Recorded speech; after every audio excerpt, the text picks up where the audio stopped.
Bam! All right. Welcome. Welcome to Talking After the Show. Yes. The Flash, Season 1, Episode 11, The Sound and the Fury, Mm-hmm. with Ari Styles. Hi. What's your Twitter handle? ARI4NNE, because my name was taken, so I had to improvise. And Christopher Schmidt. At Telject. Yes. And then with the fastest fan. Alive. Alive. Alive. Your Twitter handle. Flash Johnson. Flash I'm on Twitter as Flash Johnson. If you guys want to hop on there and check me out. Mm-hmm. I'm also on Tumblr as Fastest Man Alive as well. Mm-hmm. Cool. And you have awesome Flash memorabilia, some of which we can see. Yes, I have a I'm a huge Flash fan, and I have tons of ridiculous things. I actually have one awesome thing I want to show you guys later on after we're finished talking. I'm pretty excited about it. Yeah, we're teasing stuff. That's awesome, right? Yeah, so I'm a little buzzed up, so hey. Sweet. Well, let's talk about the episode. Ari, what did you think of this week's episode in terms of well, it was, I like that it's kind of these are my favorite types of episodes in episodic television where, yes, it kind of can stand alone, but it also kind of serves the larger story as well, so I like that sort of a thing. Mm-hmm. So it can be its own little package, but it still, it moves the big behind-the-scenes kind of story along. Yeah. And I felt like a lot of things, I mean, it was okay, just kind of tacked on to the end as well. Mm-hmm. Like, oh, by the way, here's where this is, and here's where this is happening with this. And, but yeah, and so, what a villain, and what a villain to dislike. Well, I mean, not like, in general, but I mean, like, he's wonderfully awful because he's so pompous. Yeah. Well, Devin, like, what would you say is from a comics perspective, like, how would you compare this, Pied Piper to the comics Pied Piper? Oh boy, that's a loaded question. Like I said, I first met the Pied Piper obviously actually in Wally West's series. I started reading it early on, and I was a big fan of it. Mm-hmm. And he was more of an altruistic character by that time. He started out obviously kind of, he's this brilliant musical prodigy kind of thing going on with this implant ears. Family didn't really care about him. His mom and dad were just kind of rich and just kind of caught up with life to do anything really with him. This is all fleshed out much later on, though. But anyway, Pied Piper, compared to the comic book, it's a lot different than what I remember. Mm-hmm. By this time, he was like campaigning for the homeless and trying to help people in the best way he could, using his money to really do things that were like worth doing. And this one is obviously an early version, so we're not really seeing all that yet. But there's obviously flashes of his altruism, like he's doing all this for a reason. Right. And we're gonna see it soon. Yeah, and so that's one of the things I liked about the Flash of the '80s, the Wally West, Kid Flash stepping into the legacy of the previous Flash, is that you had all this legacy material, and that the Flash writers, the comic book series, they took the rogues gallery of Flash's villains, and they kind of pushed, not all of them, but pushed into different directions. And the Pied Piper was really a different, really unique one. One, he was like a gay character in the '80s when that wasn't really that popular thing to do, and then also before it was trendy or and made him likable, made him likable. He wasn't into money. He was into, I think one comic book story was like he was actually taking bread from restaurants and taking it to the homeless shelter, and that was part of his thing. So, but yes, that part of here. But he's definitely part of the rogues, gallery. Like they're building up Barry Allen as the Flash here, so he has to have like nasty bad guys and stuff like that too. So. But yeah, and then so what do you think of Wells, Ari, like in terms of this character development? Wells? Yeah. I'm still kind of in, well, obviously he's not a good guy. Yeah. I think that's pretty clear. But, there is some anticipation for like what are the depths of the evil. Mhm. You know, in the back of my mind, that's the question as someone who hasn't read comics. Yeah. But I think that the actor, I forget his name, he's doing a wonderful job. Yeah. I think he's having a delicious time with it. Tom Cavanaugh. Yes. So Devin, Thank you. yeah, so Devin, like, you know, they allude to a lot about chess, and you know, the chess game that he's playing, the Pied Piper, and also the chess game that he's playing with the Flash. You know, how do you think this overarching storyline is progressing? Yeah. Well, I mean, I want to go back to Wells for a second, though. I mean, it was really kind of cool seeing him actually using the speed, Yeah, that like was overtly using the speed and doing the things that, like, say, okay, you're the Reverse Flash. It's obvious now. Like, Yeah. you're doing this. The whole chess thing was nice. It was cool, the way of doing things. Nice little kind of, oh, it's all, these guys are brilliant. So they're using chess, obviously, as an allegory for all these things that are going on, which is great. Mm-hmm. Right. At the same time, no, I mean, it's kind of like the whole Fire and Ice motif from the last episode. You know, a little heavy-handed, a little over the top, a little just not necessary, really, when it comes down to storytelling. I mean, it was a nice little addition, but it didn't really do much to really help further things for me, personally. Okay. Yeah, they're chasing down that middle school graphic. I don't know. Demographic. Yeah. I mean, it's trendy. Oh. Or yeah, look the Yes. Oh my gosh. Yes. Like, yeah. no, I like it, but I have a middle I- school and he might feel like that was condescending. I'm not sure.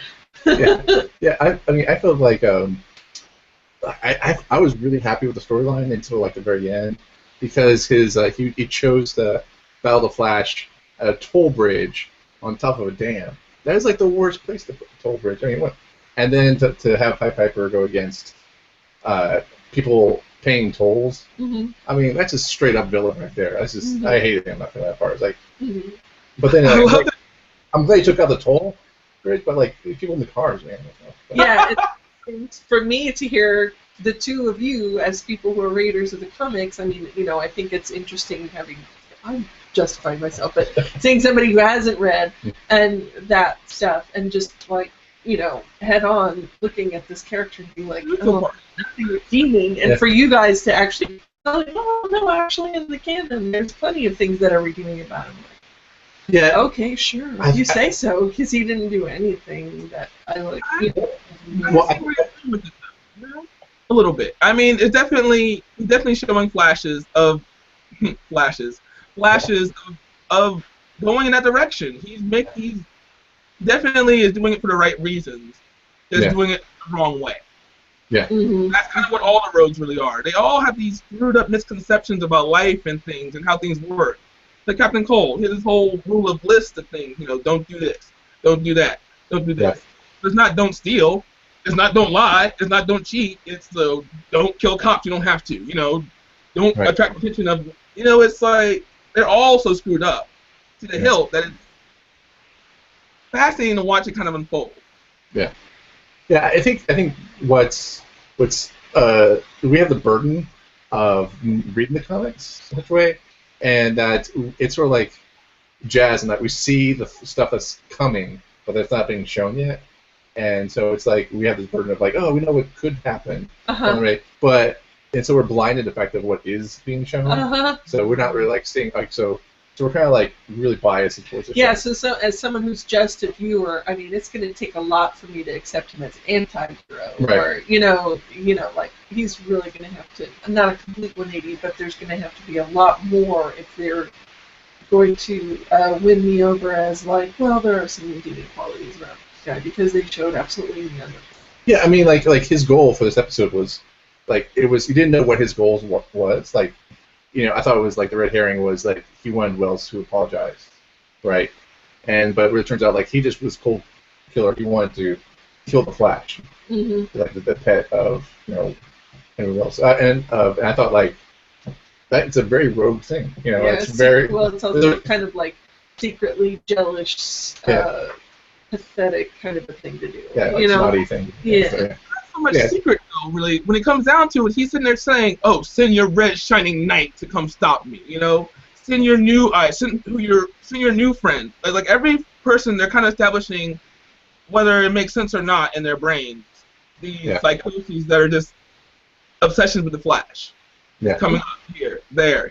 Like he sat there and made a hexagonal, I don't know, algorithm to track the Flash and where he was going. Yeah. And when he found him, he's like, wait a minute. Wells, you dirty dog. Like, he's like, I got you, Yeah. It was, Yeah. Okay. So, but in I guess one of my favorite parts of the show was at the very end, Devin, and like I don't know what you thought about it. Was like when Thane, like talked to Flash's stepdad, I guess if you will, about Wells' house. So, and he found like, oh well, so to me that I felt like, oh well, we should have smart cops. They're actually investigating Wells. So. So I thought that was kind of smart. Although we joked about how they missed the fact that the house was not adapted at all for someone with disabilities. Yeah. Like they completely. It's like it's all one floor though, right? Oh. The house, right? Yeah. It's all one floor.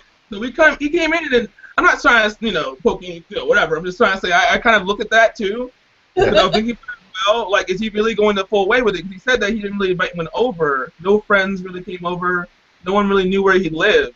Yeah. So it's not a big stretch to say that he did not go that full route, but I feel he kind of did. He rolled in there, It was all one floor. Everything was accessible. Yeah. No stairs. I mean, the kitchen island, I don't think was very accessible. No. And then we've been in and around a lot of this sort of. He has his arm grabber. He grabs from the back, and he uses it to grab things from the. It works so well. I mean, nothing is different. Yeah. Yeah, we're like, this is really lame. No wonder he doesn't have friends over. But yeah, so but I did like, no furniture. It was just like just wide open. Like he could just like speed race his wheelchair all he wants. This is pretty nice. Yeah, that's like that's like a kid's. He's got to practice a lot to look like somebody who actually needs it. Yeah. So yeah. But yeah, so that helped me. I was like, oh wow, we have smart people. And then the minor subplot of Iris West. Like, what do you think about that? That was. Oh well, I mean,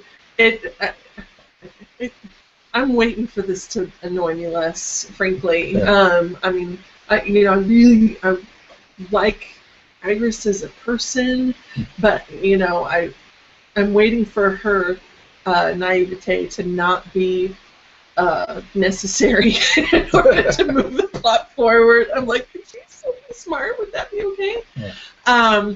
But so this time around, she gets a job offer from a newspaper, and I mean, I don't know, like, they didn't really give any backstory for her, like, whether she was in school or anything like that, but, they don't just offer you jobs, Right. That doesn't just come out of the blue, and it's like, for her to get there and only realize afterward that they hired her because of her writing about the Flash and that she might have a special, and like, how did that not occur to you before? I mean, you're surrounded by people with degrees, and you know what I mean? I mean, anyway, I was just kind of like...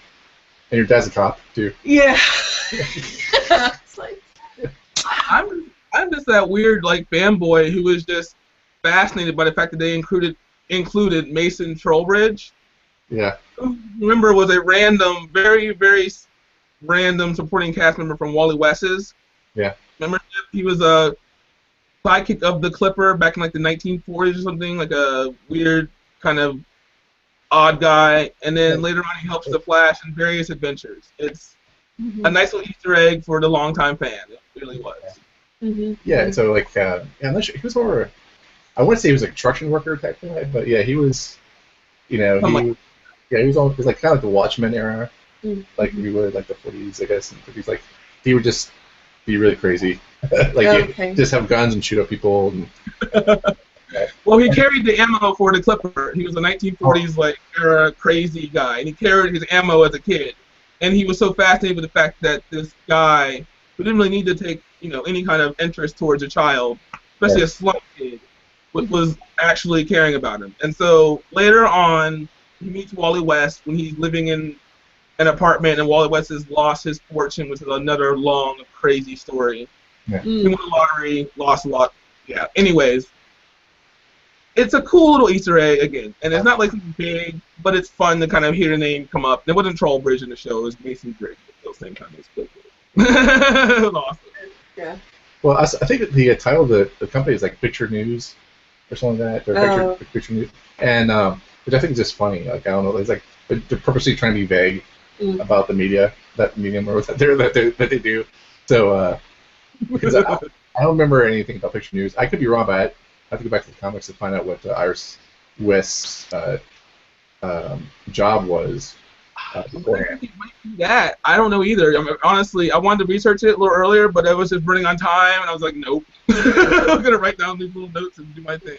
Yeah, we might mention this last week, but just yeah, because when Wally meets Iris, I think it's Iris. Oh, not Iris. Oh, Iris. No. Linda. Linda, who they kind of hint at the trailer for next week or in the next coming shows. Is that with her? She's also a reporter. They meet, and Wally's is a total jerk. He's going through the whole jerk phase, and then but the thing with Wally is that his identity, he doesn't have a secret identity. He's actually public. With his identity, so everyone knows who he is, and so they actually know each other very well, and then over the course of a few adventures or whatever, with she reporting on him or whatnot. They actually start talking, and they get together, and with his development cycle, he actually changes and becomes a better person. So that's what they meet. So it will be interesting to see. I don't know about you, Devin, but I'm looking forward to seeing how Linda is portrayed and how that relationship goes forward. And whether they actually stick with it, for the long haul. So I don't know. You see that? I don't know. Funny because I remember back watching the old Flash TV show. Like Linda Park had a very brief cameo on that show, and they kind of just introduced her and said, "Okay, here she is," and this meant nothing. What's the point? Yeah. So it's cool to kind of see it go down that route. I don't know if I necessarily agree with Barry kind of going there first. Kind of seemed a little bit what, but at the same time, no. I mean, hey, she should have a past before. I mean, she was a divorcee. She was obviously older than Wally as well. Like she had a few years on him, so it wasn't like he's like the same age as Wally West. So it makes sense to kind of have a past. Yeah. I don't know if I necessarily wanted to go down that route of a past, but hey, it's cool. That means a whole new continuity. It's a whole new series. I'm open to it. Yeah, so but I did want to say I don't know who the director is, which is really bad. I should have done that, but I was looking up the notes. We'll put the notes for the show, but didn't I? But this director for this episode, I want to say my guilty pleasure is the 100, which is also on the CW. Yeah. Yeah, it's like I love watching it. But there's actually some unique ideas in there. Like, oh, this is pretty good, but it's also just not that good. It's fun. But a couple of the episodes that I liked. Were directed by the director who did tonight's episode of The Flash, and I will say, I think the direction of the episode tonight was way better than the previous one. And so this is their first episode that they directed for The Flash, and so I felt like this telling story, the close-ups when Cisco was on the hospital bed, the close-ups, I felt like you were right there, how in that three-way conversation with the Flash, and, all of them there. I feel like you're right there. And the previous times, they have a conversation when someone's Barry's on the hospital bed. You felt like you're you were literally a fly on the wall, just looking down, there wasn't any chemistry being portrayed. I felt like there's more light and playing with the lights and darks and stuff like that. Scenes more than anything, really. Much more intimacy, really. Yeah, exactly. So, kind of letting us see a little bit more into their. You're right, actually. Even when it comes down to the whole Joe West and Barry Allen exchange at the end, it seemed much less forced than previous. If that makes sense. Like they've had the whole thing before, where it's like maybe it's just that they're becoming more natural actors toward each other as they become in the show. I don't know, but it just seemed much less forced. But oh wow, what else did you notice about the previous director comparing to like this show? Like, what else stood out to you? Well, I'm not sure it's the director's issue or not, but the flashback scene, they're like had kind of a blue tint to them, or like kind of like, and so I'm not sure that's a director's choice or just like production's choice of how to portray it, and so kind of thing going on. Yeah, I felt like that was pretty nice. That was pretty a good thing, like to show that, and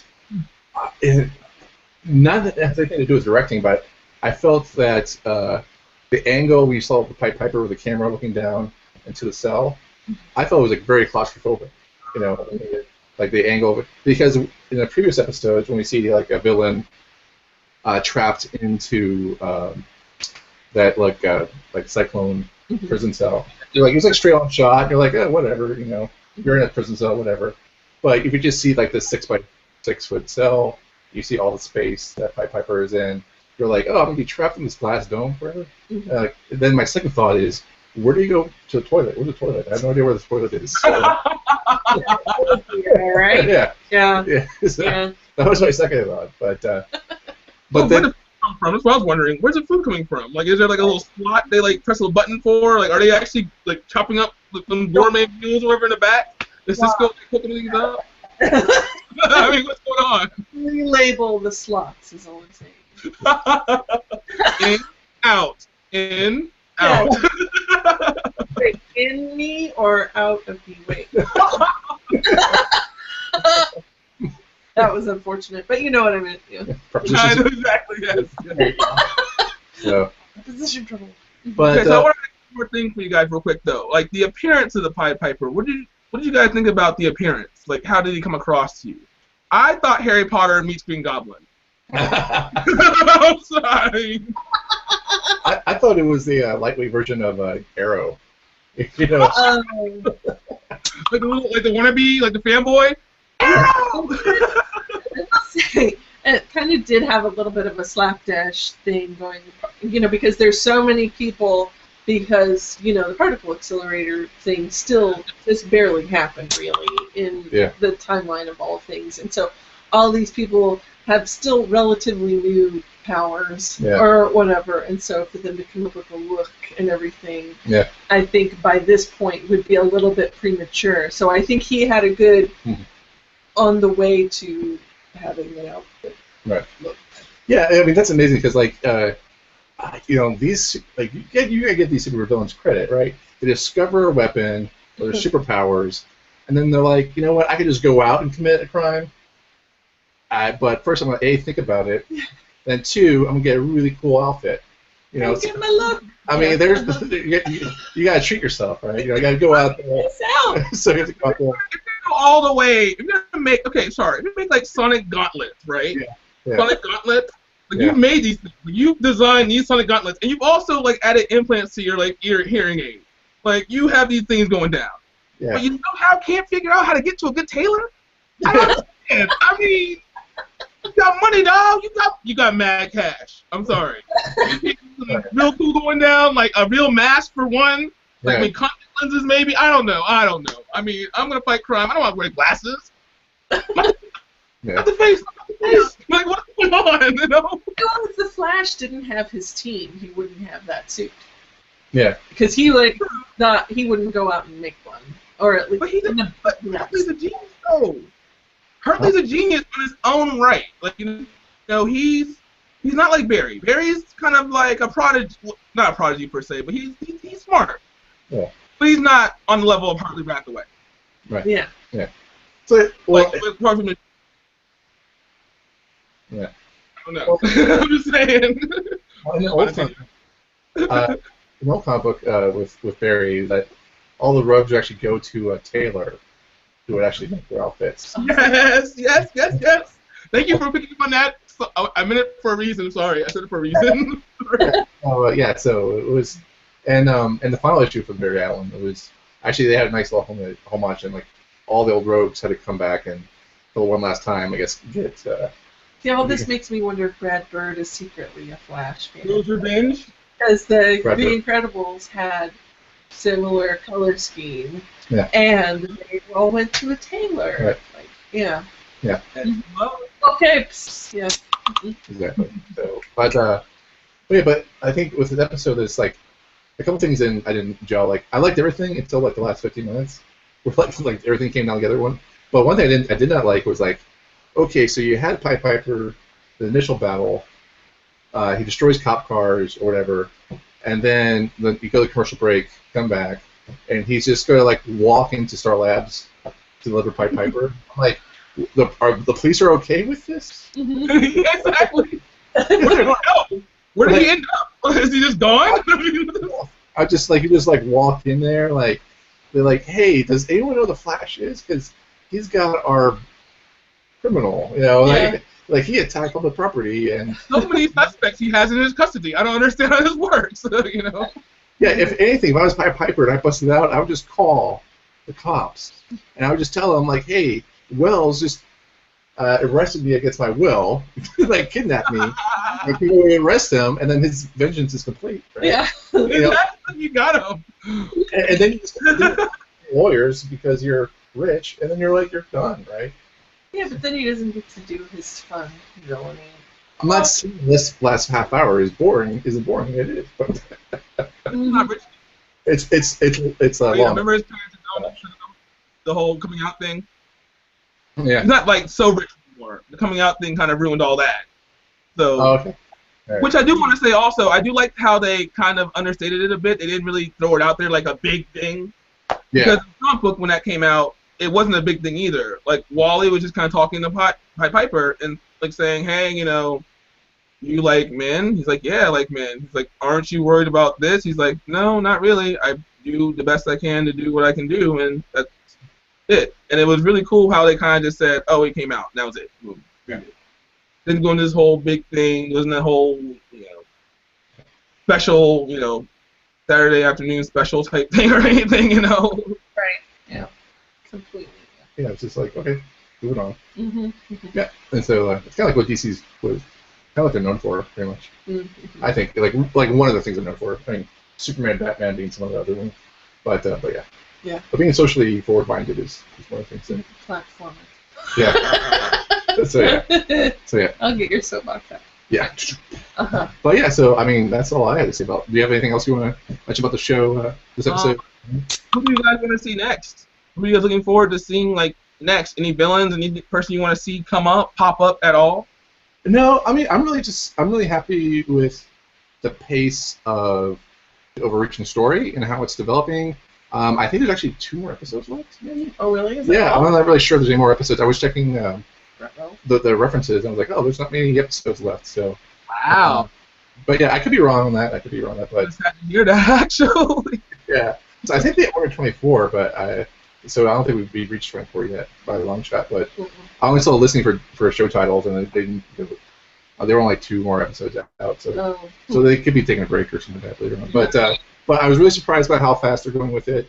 Like Wells, you know, you actually show him run this episode. So they showed like he actually has trouble. You know, like kind of why he's trapped where he's at. We didn't touch on that at all. What's going on with that situation? You didn't touch on that at all. These tachyonic particle converter thing he's rocking. I mean, is that like?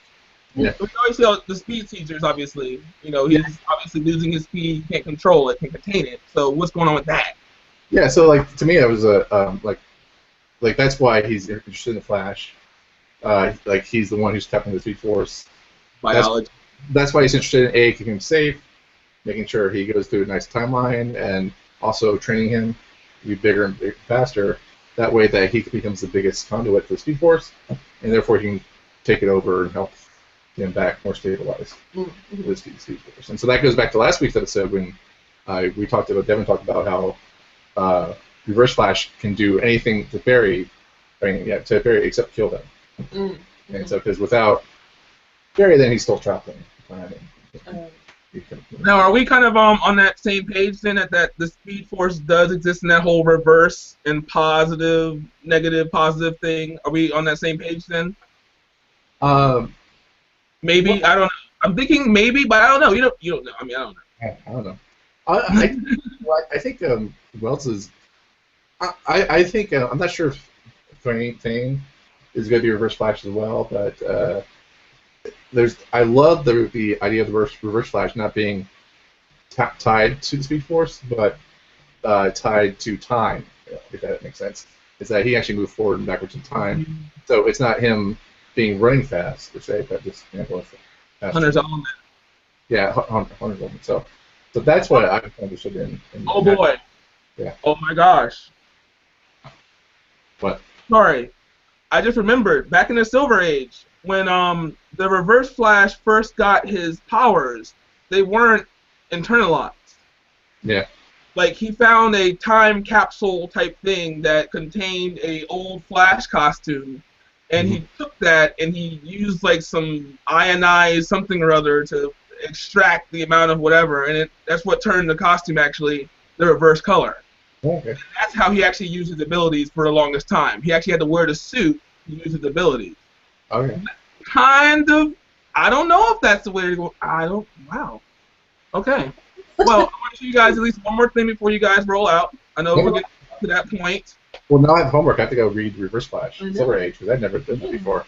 So yeah, that was a wow. Why do I know these random things? Okay, so anyways, I want to show you guys something really cool, real quick before you guys leave. I procured this really cool. Oh, I should have dropped it. Okay, this really cool prototype of the Flash ring from the series. Oh, nice. The first Flash ring that Vaughn wears. Let me pop it onto the, my other flashing I wear, which is awesome, but It it's a little bigger. focus or not. But And keep making noise so you'll stay on camera. And we'll see if the camera can. yeah, that's it right here. That's the Flash ring right there. You see it? Yes. Mm-hmm. Pretty sick. I actually have two. That's all nice. I may be sending one out to someone later on. I don't know. Wow. Possibly might be doing another one. Can't tell you. I don't know. We'll see. Okay. I am fully on board with this Flash series. I can't wait for everything to come up. I have a costume on order. I'll be rocking one day soon for sure. On the air. I have an old costume too. Well, several old costumes, but I would rather not wear them. New. In with the new, out with the old, right? Mm-hmm. Right? Do it. Excellent. Awesome. Excellent. Thank you guys again for having me. I appreciate it so much. I hope this comes across a lot better than the last time. No, your energy, I think you're so energetic, and your love for the show really comes through. Yes. And that's my favorite thing Yeah. about talking with you about this, because I'm really enjoying the show. And it's fun for me to talk to Chris because he's got like the whole canon in his head. Obviously, I don't compare to Devin. And then it's like with you, it's even more. Yeah. So. I'm the dorkiest fan alive right now.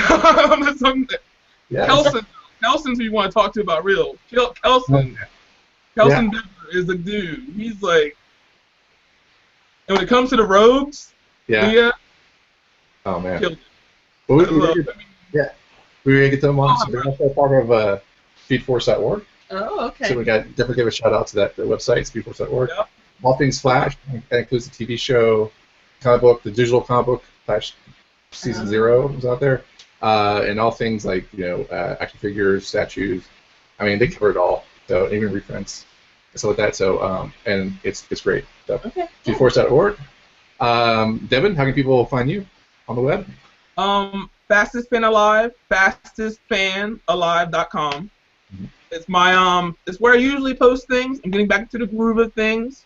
I'm hoping to have some new stuff coming up soon. Some new exciting stuff, including maybe a contest. Who knows?